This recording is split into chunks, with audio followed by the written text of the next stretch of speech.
नमस्कार दोस्तों। क्या कभी आपने खुद से पूछा है कि मैं कौन हूँ?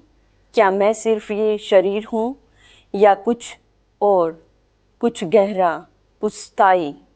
जिंदगी के संघर्षों में जब सब सवाल बंद हो जाते हैं, तब एक किताब बोलती है, श्रीमद् भगवत गीता। ये सिर्फ एक धार्मिक ग्रंथ नहीं, ये है जीवन का विज्ञान, आत्मा का ज्ञान और संकट में डगमगाते इंसान का मार्गदर्शन। आज मैं आपको बताने जा रही हूँ गीता के कुछ अमर जीवन सूत्र जो आपके जीने, सोचने और समझने का तरीका बदल सकते हैं।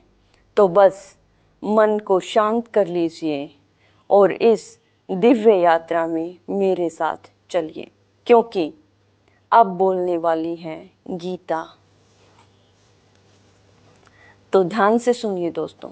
जब जीवन हमें तोड़ता है, जब हम अपने ही मन से हार जाते हैं, जब रिश्ते, मोह, भय, लालच हमें जकड़ लेते हैं, तब हमें आवाज आती है, कर्म करो अर्जुन, फल की चिंता मत करो। यही आवाज है श्रीमद् भगवत गीता की। कुरुक्षेत्र के मैदान में केवल अर्जुन ही नहीं खड़ा था। हर युग में, हर जीवन में, हर दिल में एक अर्जुन खड़ा होता है, डरा हुआ, उलझा हुआ, भटका हुआ। और जब वह थक कर अपने घुटनों पर बैठता है, तब कृष्ण उसके भीतर से कहते हैं, तू ये शरीर नहीं है, तू आत्मा है, शुद्ध है, नित्य है, अविनाशी है।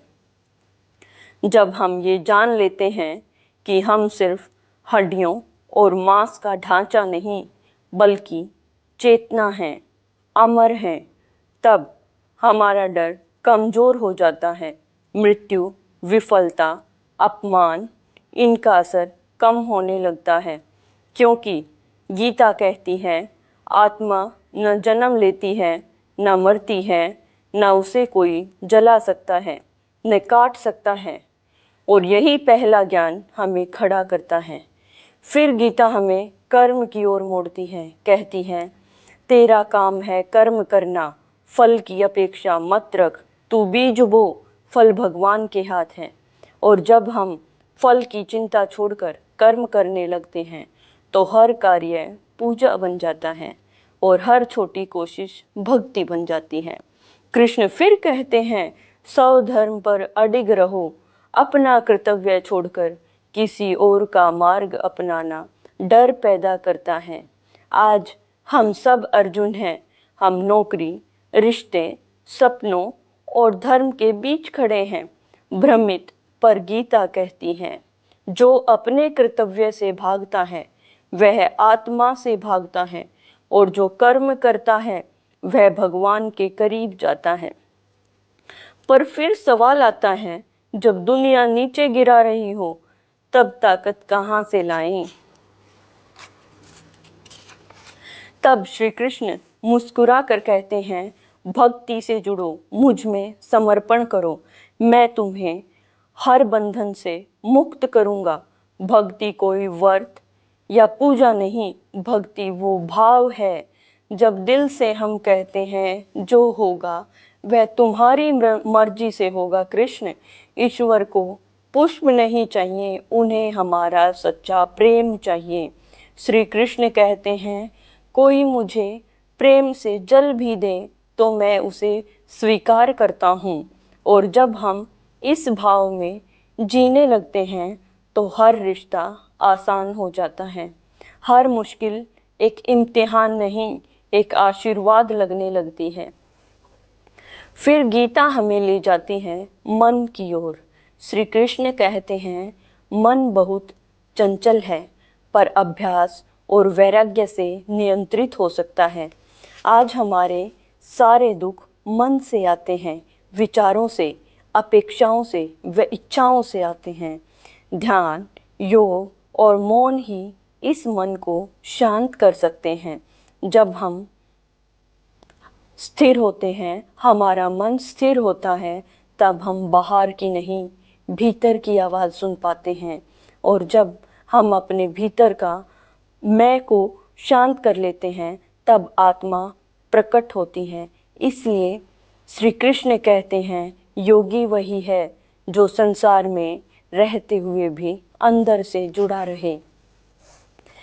ध्यान केवल बैठने का नाम नहीं, ध्यान हर उस पल का नाम है जहां आप पूरी तरह से जागरूक हैं, अपने कर्म में, अपने विचार में, अपने शब्दों में। फिर आता है गीता का विराट दृश्य, जहां कृष्ण अर्जुन को अपना विराट रूप दिखाते हैं। वो रूप जहां जीवन, मृत्यु, समय, ब्रह्मांड सब समाहित है। अर्जुन कांप उठता है और कहता है, हे प्रभु, आप ही संहार हैं, आप ही सृजन हैं, अब मैं आपके आदेश का पालन करूंगा। यही होता है अहंकार का अंत। जब हम समझते हैं कि हम कुछ भी नहीं, तब सच्चा ज्ञान शुरू होता है। क्योंकि गीता सिखाती है, अहंकार, क्रोध, मोह आत्मा के शत्रु हैं, जो इन्हें जीत ले वही सच्चा योद्धा है। गहराई से देखने पर गीता हमें व्यवहार भी सिखाती है। कहती है, दूसरों का सम्मान करो, दुख में शांत रहो, सुख में विनम्र रहो, किसी का अहित मत सोचो, सेवा को धर्म बनाओ, मौन को शक्ति बनाओ। क्योंकि अंत में जीवन का उद्देश्य केवल अर्जन नहीं, बल्कि अर्जुन बनना है। यानी जो भ्रम में हो पर मार्ग पाए, जो डर में हो पर हिम्मत लाए, जो मोह में हो पर ज्ञान से उसे काट दे। गीता कहती है, जीवन से भागो मत, जीवन को समझो और फिर हर कर्म को समर्पण बना दो। जब हम ये समझ लेते हैं, तब हर रिश्ता बदल जाता है, हर निर्णय साफ हो जाता है, हर दिन साधना बन जाता है।